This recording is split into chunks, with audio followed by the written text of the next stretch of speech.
In a crowded New York dining room, a small woman sits with a cigarette between her fingers and a face that gives nothing away. Dorothy Parker does not raise her voice. She waits. Someone says something foolish. A pause opens at the table. Then Dorothy places one sentence into the room, like a match dropped onto dry paper. The table erupts. But the laughter is only the surface. A woman without a title is shaping the conversation. A woman without institutional authority is becoming unavoidable. A woman who could have been ignored is forcing New York to listen.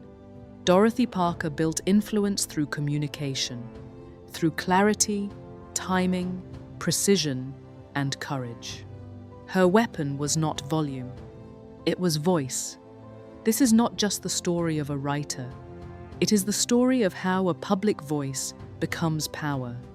Dorothy Rothschild was born in 1893 into a society that gave girls narrow scripts and expected them to perform them politely.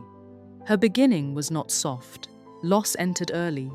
Her mother died when Dorothy was still a little girl. Family life changed. Grief moved through the house, sometimes spoken, often hidden behind manners. For a child like Dorothy, silence became a classroom. She learned to watch faces before she trusted words. She learned that what people said in public was often different from what they meant in private. She learned that society had rules, and many of those rules existed to protect the powerful from embarrassment. A less observant child might have accepted the performance. Dorothy studied it. She noticed how women were praised for being pleasant, even when pleasantness required them to disappear. She noticed how a single phrase could reveal an entire character. When people later called her sharp, they often meant it as an insult. But sharpness begins as attention. Dorothy Parker's wit was the result of years spent watching the distance between appearance and truth. Before she had an audience, she was training the muscle that would define her life, the ability to see what others preferred not to say. New York in the 1910s moved with glittering speed. Newspapers shouted from corners. Department stores glowed. The city was becoming modern in public, while still asking women to remain decorative in private. Dorothy needed work. Talent alone does not open doors. It must first find a doorway. Her doorway was magazines. At Vogue, she worked with captions, social codes, and polished aspiration. Lines had to be short. Tone mattered. A reader could turn the page in a second. This trained her. Dorothy learned compression. She learned rhythm. She learned how to make a sentence carry more than its size. Many people mistake thought leadership for length. They think authority comes from saying more. Dorothy Parker proved the opposite. A short sentence, properly aimed, can travel farther than a speech. At Vogue, she was not yet a public figure. She was learning how language moves through culture. She was learning that style is not decoration. Style is strategy. From Vogue, Dorothy moved to Vanity Fair, where the room grew brighter and more dangerous. Vanity Fair was not merely a magazine. It was a stage where taste was made. Plays, books, personalities, parties, careers all passed through its pages. Dorothy became a critic. That mattered.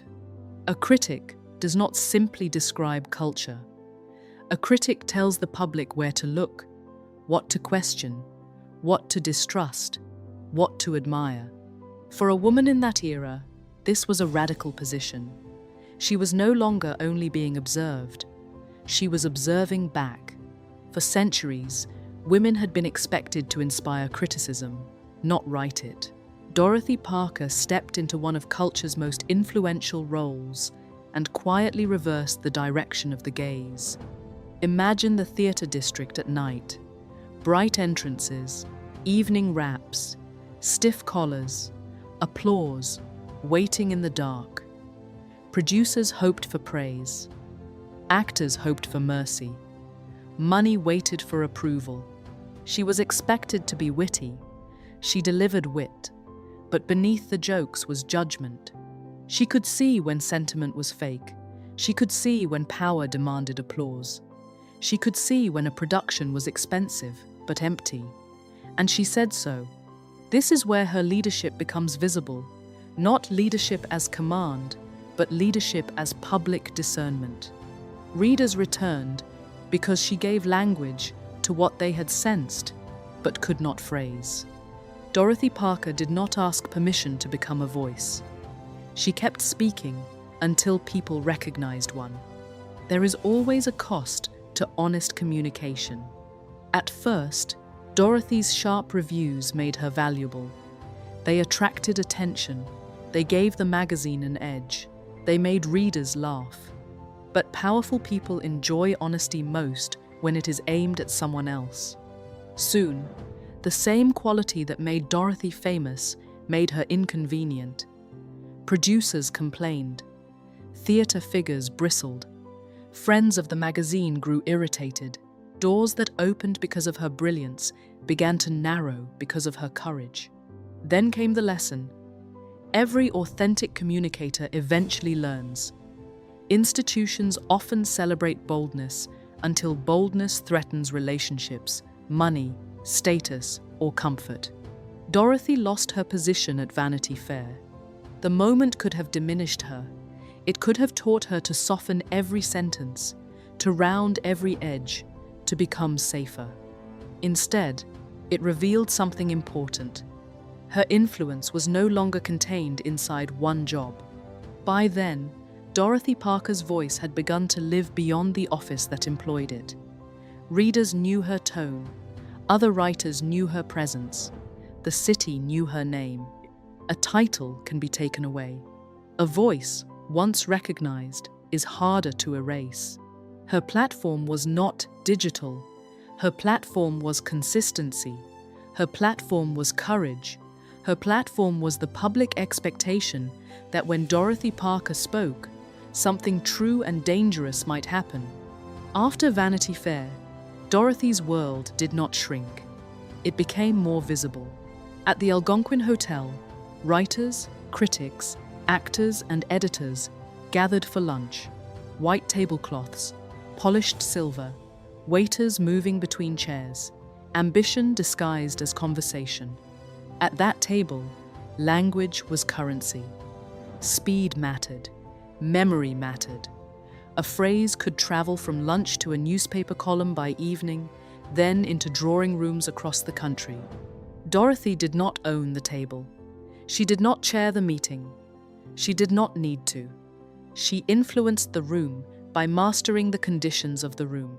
She knew when to speak and when to wait. She knew how to turn silence into anticipation. She knew that a remark delivered too early becomes noise, while a remark delivered at the perfect second becomes legend. But the Algonquin carried a danger. Public wit can become a cage. Once people decide you are brilliant at being sharp, they keep asking you to cut. Dorothy Parker became famous for being quotable. And being quotable is not the same as being understood. Behind the laughter was a woman trying to build a serious life while people kept asking for a show. She wanted to write. She wanted to matter. She wanted language to do more than entertain.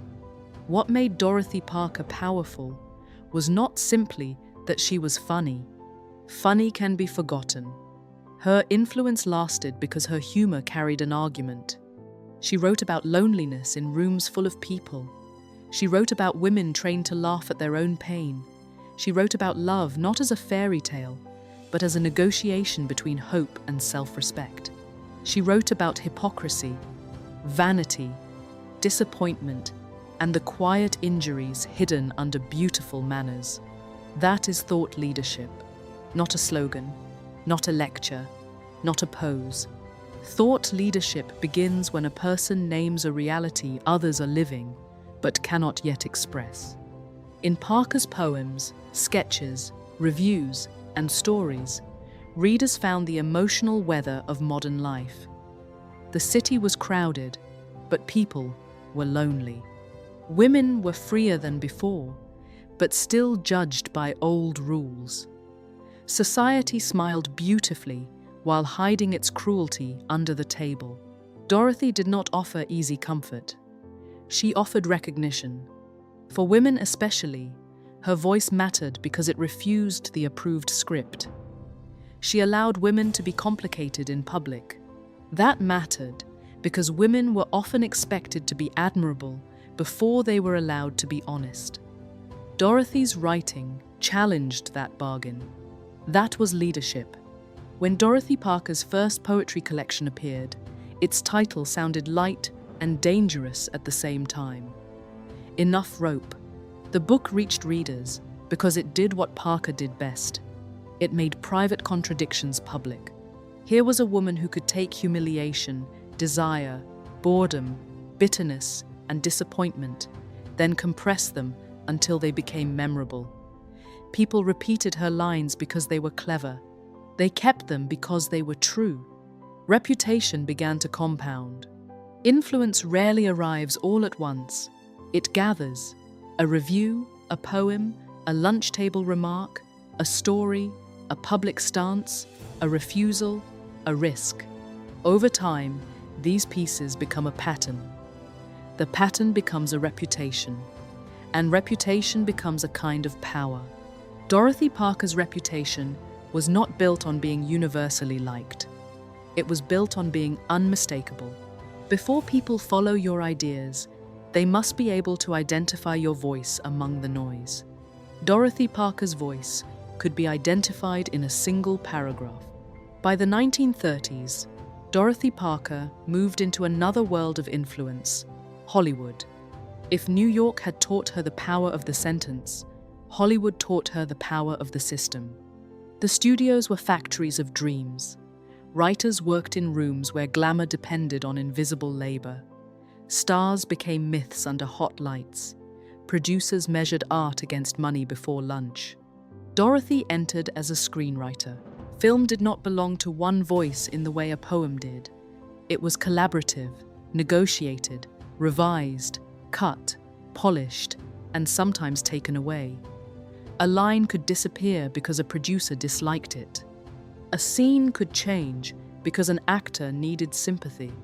Her film work brought success and recognition, but it also placed her inside a machine that could reward talent while swallowing individuality.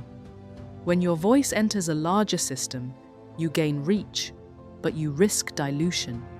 Dorothy learned to operate inside the machine without entirely surrendering to it. She proved that communication is not only pure self-expression, sometimes it is influence exercised under constraint. Dorothy Parker was too political for people who wanted entertainment without conscience, too witty for people who thought serious women should be solemn, too honest for industries built on flattering the powerful. The public remembers the lines, the sparkle, the lunch table, but a human life is not lived in highlights. There were rooms after the applause. There were friendships strained by pride, ideology, and exhaustion. There were professional disappointments. There were moments when the voice everyone admired could not fully protect the woman who carried it. The point of Dorothy Parker's story is not that authenticity makes life easy. It does not. The point is that authenticity makes influence real. A manufactured voice can gain attention. A truthful voice can build legacy. She did not become powerful by becoming agreeable. She became powerful by becoming unmistakably herself. In later years, Dorothy returned to New York, the city that had shaped her and been shaped by her. The bright young crowd of the Algonquin had aged, scattered, or died. Magazines changed, Hollywood changed, politics changed. The culture that once treated her as the voice of a generation now carried new voices, new styles, new rebellions. Imagine her in a room above the city, hearing traffic below, remembering the old lunches and deadlines. The world still quoted her, But quotation can be a strange form of distance. People repeat the sharpest lines and forget the person who paid for them. Yet her influence had not disappeared. It had changed form. By then, Dorothy Parker had helped create a model for the modern public woman. Intelligent, funny, skeptical, emotionally honest, politically awake, and impossible to reduce to sweetness. Legacy is not built from perfection. It is built from impact. At the end of her life, Dorothy Parker made one final statement without needing a stage. Her estate was left in a way that connected her name to civil rights and justice. It was not the expected ending for a woman many remembered, mainly for wit and literary glamour, but it made sense. The final message of her life was not a joke. It was alignment. For decades, she had used language to reveal hypocrisy, defend the vulnerable, and challenge polite cruelty. Her final act continued that pattern. It said that the voice had always been connected to conscience. People often divide Dorothy Parker into pieces: the wit, the critic, the poet, the woman at the table, the Hollywood writer, the activist. 1. Your voice can become your power. Dorothy Parker began with no empire behind her. What she had was attention, precision, and a refusal to speak in borrowed language. She developed a voice so distinct that it became a form of authority. People read her because they knew the sentence would not be generic. They listened because she made language feel alive. For leaders, this is essential. Your voice is not just how you sound. It is how people recognize your judgment. It is how your values become visible. It is how trust begins before you enter the room. A borrowed voice may keep you safe, but it will not make you influential. Dorothy Parker's power began when she sounded like herself. 2. Influence does not require authority. Dorothy never needed an official throne to shape culture.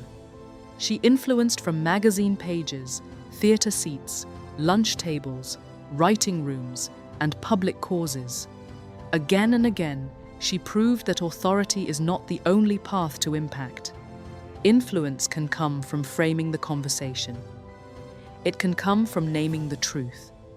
It can come from asking the question others avoid.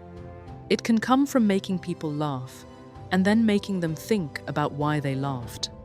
Modern leadership often happens this way, not from the top of the chart, but from the clarity of the contribution.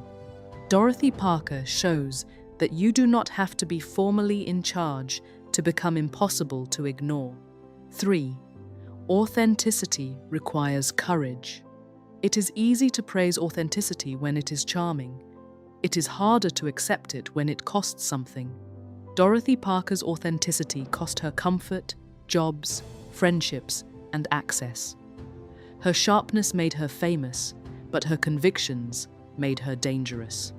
She learned that a real voice will attract admiration and resistance at the same time. That is the bargain.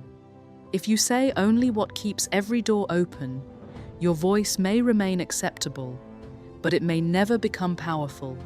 Authenticity is not simply self-expression. It is the courage to let your communication match your conscience. Dorothy Parker paid for that courage, but because she did, her voice outlived the rooms that tried to contain it. Picture the Algonquin dining room once more. The plates have been cleared. The chairs are pushed back. The famous men have gone on to their offices, their columns, their rehearsals, their clubs. The laughter has thinned into memory. But one sentence remains. That was Dorothy Parker's gift. She understood that words could stay behind after people left. They could travel through newspapers, across dinner tables, into private rooms, into the minds of women who felt clever, lonely, furious, underestimated, or awake. She gave those women proof that intelligence did not have to apologize for itself. She showed that humor could carry truth, that criticism could become leadership, that reputation could be built from ideas, that a woman's voice, sharpened by honesty, could disturb the comfortable and comfort the unseen. Dorothy Parker's life was not a simple triumph.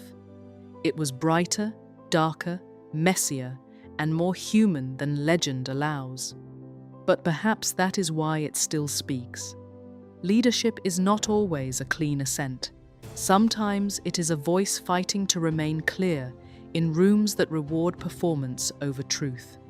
Dorothy Parker walked into those rooms with no crown, no command, and no guarantee of protection.